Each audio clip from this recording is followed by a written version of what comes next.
Aí, falando mais de governança, né, já que a gente está nesse campo e governança, então vamos começar por governança, pode ser assim, para quem não começou nada ainda, começa por governança, né, mais ou menos isso.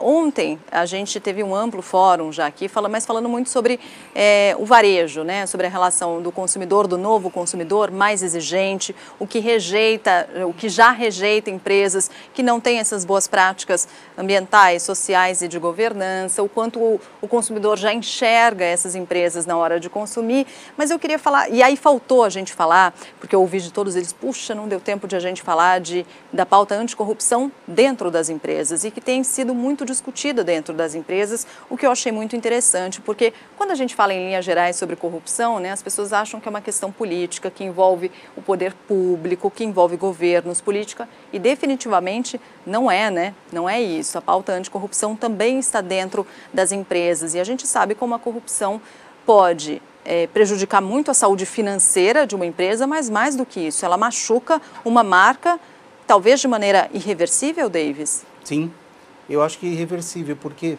quando a gente fala de anticorrupção, você falou muito bem, a gente não está falando só do poder público, a gente está falando de todos os stakeholders, de todas as empresas, independentemente do tamanho que ela tenha. Então, quando você cria dentro de uma empresa uma política de integridade e uma política anticorrupção, explicando, treinando e comunicando todos os colaboradores do que é, nós não toleramos isso. Tem que partir desse ponto. Não é tolerado esse tipo de comportamento dentro da empresa. E ter as medidas disciplinares e o que tiver que punir, se for o caso. Mas tem que ser muito sério isso. Não dá mais para a gente brincar. Porque tem empresas hoje que a gente olha muito para os colaboradores que estão na empresa. Não adianta a empresa falar da boca para fora o que ela está fazendo, porque o primeiro que vai falar assim, mas espera aí, não é essa empresa que eu trabalho. Porque aí a gente está falando do diversity washing, do greenwashing, que a gente fala da boca para fora, mas não é essa empresa que a gente trabalha. Porque o jovem hoje, tanto o jovem quanto o consumidor, ele começa a escolher o que ele quer. Porque o jovem hoje ele não cria raízes, às vezes, na empresa, porque ele não percebe, ele não se sente pertencente àquela empresa.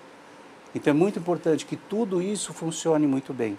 Desde política anticorrupção, desde liderança pelo exemplo, porque não adianta o colaborador que está chegando, ele entende isso, lê as políticas, assina as políticas, dá um termo de compromisso de conhecimento para o código de ética, por exemplo, e ele vê o gestor dele pedindo uma nota fiscal diferente, ele vê o gestor dele prejudicando um cliente, ele vai falar, não é essa empresa que eu quero trabalhar, e vai embora.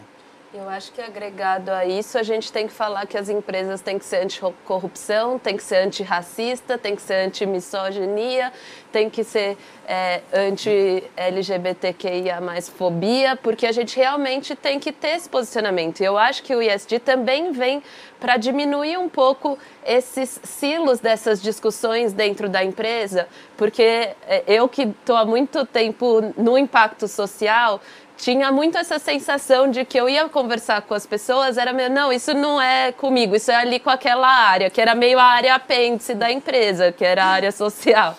E aí, agora eu começo a entender que as pessoas estão começando a entender de que é uma discussão de todos, né? É uma discussão que precisa transpassar todas as áreas e todas as pessoas. Então, quando você fala de corrupção, fica muito claro.